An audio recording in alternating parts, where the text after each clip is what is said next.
Lecture du livre des Nombres, chapitre 11. Le peuple murmura, et cela déplut aux oreilles de l'Éternel. Lorsque l'Éternel l'entendit, sa colère s'enflamma. Le feu de l'Éternel s'alluma parmi eux et dévora l'extrémité du camp. Le peuple cria à Moïse.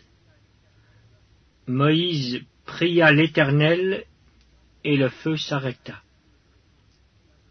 On donna à ce lieu le nom de Tabéra, parce que le feu de l'Éternel s'était allumé parmi eux. Le ramassis de gens qui se trouvaient au milieu d'Israël fut saisi de convoitise. Et même les enfants d'Israël recommencèrent à pleurer et dire « Qui nous donnera de la viande à manger ? Nous nous souvenons des poissons que nous mangions en Égypte, et qui ne nous coûtaient rien, des concombres, des melons, des poireaux, des oignons et des os. Maintenant, notre âme est desséchée, plus rien. Nos yeux ne voient que de la manne. » La manne ressemblait à de la graine de coriandre et avait l'apparence du bdellium. Le peuple se dispersait pour la ramasser. Il la broyait avec des meules ou la pilait dans un mortier. Il la cuisait au pot et en faisait des gâteaux. Elle avait le goût d'un gâteau à l'huile. Quand la rosée descendait la nuit sur le camp, la manne y descendait aussi. Moïse entendit le peuple qui pleurait, chacun dans sa famille et à l'entrée de sa tente. La colère de l'Éternel s'enflamma fortement. Moïse fut attristé, et il dit à l'Éternel, « Pourquoi affliges-tu ton serviteur, et pourquoi n'ai-je pas trouvé grâce à tes yeux que tu aies mis sur moi la charge de tout ce peuple ? Est-ce moi qui ai conçu ce peuple? Est-ce moi qui l'ai enfanté, pour que tu me dises, porte-le sur ton sein, comme le nourricier porte un enfant, jusqu'au pays que tu as juré à ses pères de lui donner? Où prendrai-je de la viande pour donner à tout ce peuple? Car ils pleurent auprès de moi en disant, donne-nous de la viande à manger. Je ne puis pas, à moi seul, porter tout ce peuple, car il est trop pesant pour moi. Plutôt que de me traiter ainsi, tue-moi, je te prie, si j'ai trouvé grâce à tes yeux, et que je ne vois pas mon malheur. » L'Éternel dit à Moïse, « Assemble auprès de moi 70 hommes des anciens d'Israël, de ceux que tu connais comme anciens du peuple, et ayant autorité sur lui. Amène-les à la tente d'assignation, et qu'ils s'y présentent avec toi. Je descendrai, et là je te parlerai. Je prendrai de l'esprit qui est sur toi, et je le mettrai sur eux, afin qu'ils portent avec toi la charge du peuple, et que tu ne la portes pas à toi seul. Tu diras au peuple, sanctifiez-vous pour demain, et vous mangerez de la viande, puisque vous avez pleuré aux oreilles de l'Éternel en disant, qui nous fera manger de la viande, car nous étions bien en Égypte. L'Éternel vous donnera de la viande, et vous en mangerez.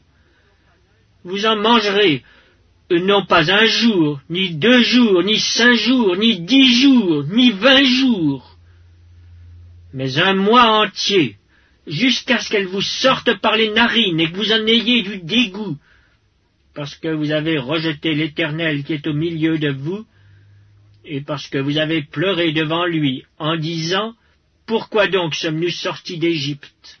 Moïse dit, « 600 000 hommes de pied forment le peuple au milieu duquel je suis. » Et tu dis, « Je leur donnerai de la viande, et ils en mangeront 1 mois entier.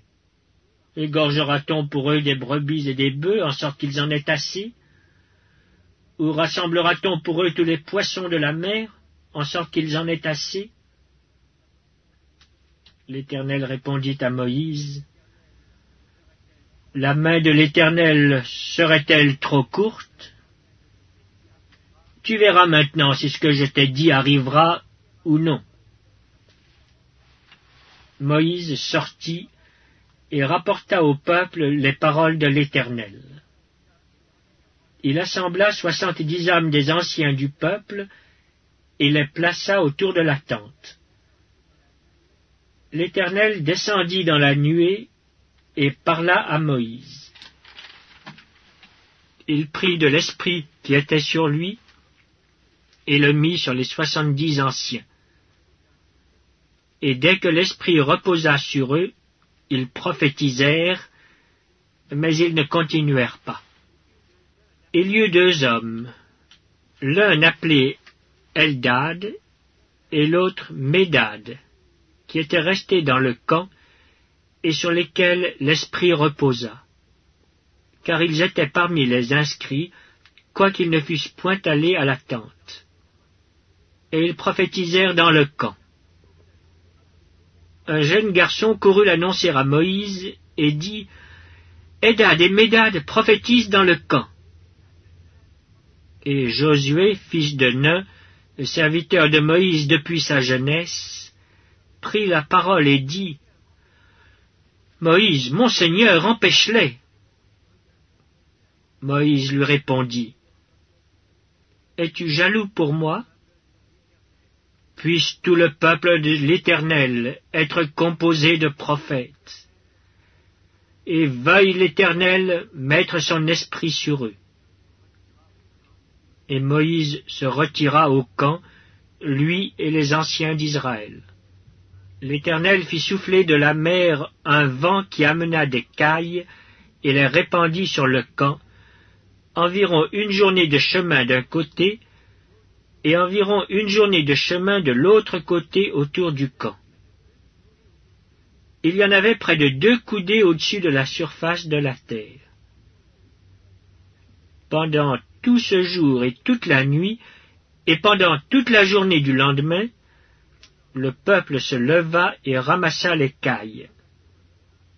Celui qui en avait ramassé le moins en avait 10 homères, environ 3 ou 4 litres. Ils les étendirent pour eux autour du camp. Comme la chair était encore entre leurs dents, sans être mâchée, la colère de l'Éternel s'enflamma contre le peuple, et l'Éternel frappa le peuple d'une très grande plaie. On donna à ce lieu le nom de Kibroth-Hattava, parce qu'on y enterra le peuple que la convoitise avait saisi. De Kibroth-Hattava, le peuple partit pour Hatséroth, et il s'arrêta à Hatséroth.